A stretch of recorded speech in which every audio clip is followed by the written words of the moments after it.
msaada, lakini hakuna mtu yeyote anayemfikia. Binti akaamua kudadisi ili kuchunguza zaidi kinachoendelea eneo hilo.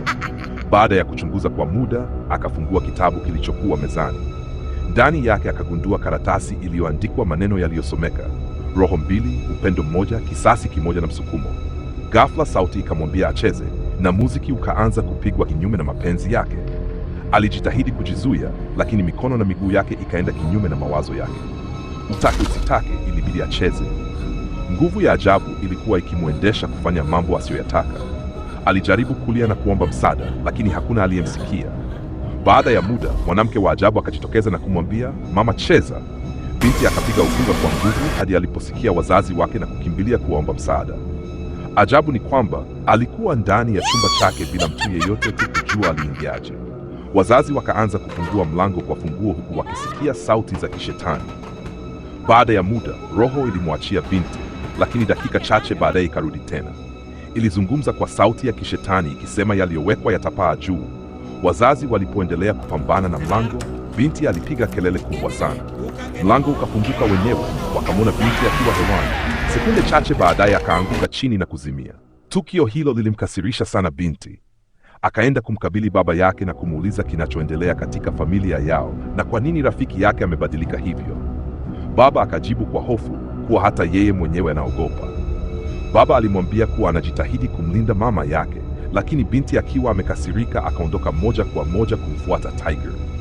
Akamuuliza kama ni kweli mjomba wake Bangi pamoja na mpenzi wake Rati wanawachukia wanakijiji na kupanga kuwadhuru. Akauliza pia kwa nini rafiki yake ambaye si mtu wa kijiji hicho amehusishwa na mambo hayo.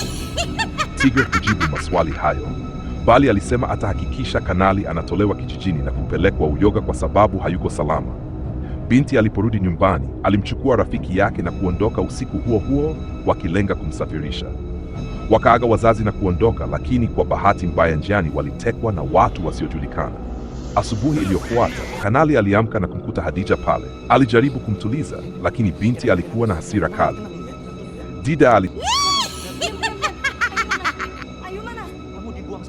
Kanali akamwambia atulie kwa kuwa yeye ni mwenyeji wa kijiji na anakijua vizuri. Kijiji kilikuwa na makundi mawili. Kundi la kwanza liliongozwa na mzee Phantom, baba yake Hadija. Kundi la pili liliongozwa na mjomba Eddie aliyekuwa akihusika na utekaji. Hadija akiwa wa kundi la mzee Pastori alitakiwa kutulia. Chumba walichokuwa ni cha mdogo wake kanali, na mama yake Hadija aliweza kujificha humo kwa muda.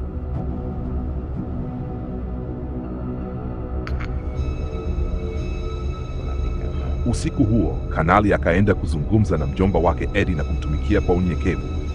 Eddie akampongeza kwa kufanikiwa kumshawishi kanali na kusema kuwa sasa binti yuko mikononi mwake.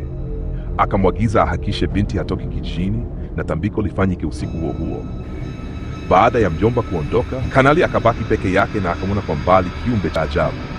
Alishtuka na kujikuta yuko nyumbani kwake akiwa na majeraha na maumivu makali.